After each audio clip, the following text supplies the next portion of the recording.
శ్రీ ఆదిశంకరులు మనకు అందించిన అత్యంత విశిష్టమైన సౌందర్యలహరిలోని 29వ శ్లోకం.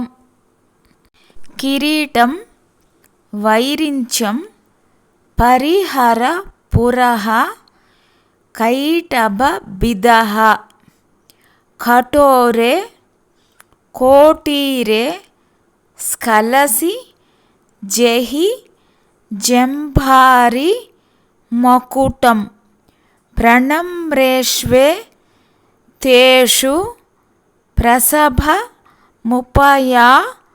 తస్య భవనం భవస్య వ్యుత్థానే తవ పరిజనోక్తి విజయతే.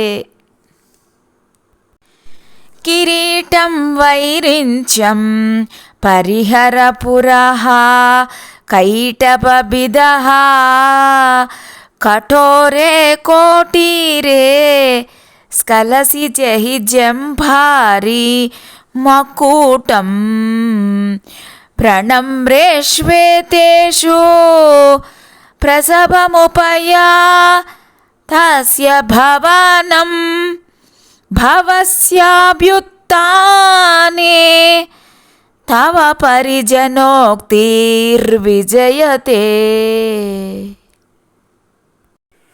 దీని భావం, అమ్మ స్వగృహానికి వచ్చే సదాశివుడికి స్వాగతం చెబుతూ నీవు ఎదురు వెళ్ళే సమయంలో ముకుంద బ్రహ్మేంద్రులు ప్రణమిల్లుతుండగా, ఇది బ్రహ్మ మకుటము, తప్పుకో, ఇది కఠినమైన హరి కిరీటము, జారెదవు, ఇది మహేంద్రుని మకుటము అని పలికే నీ పరిచారకుల వచనాలు ప్రబలంగా విజయ నాదాలతోటి వినిపిస్తూ ఉంటాయి.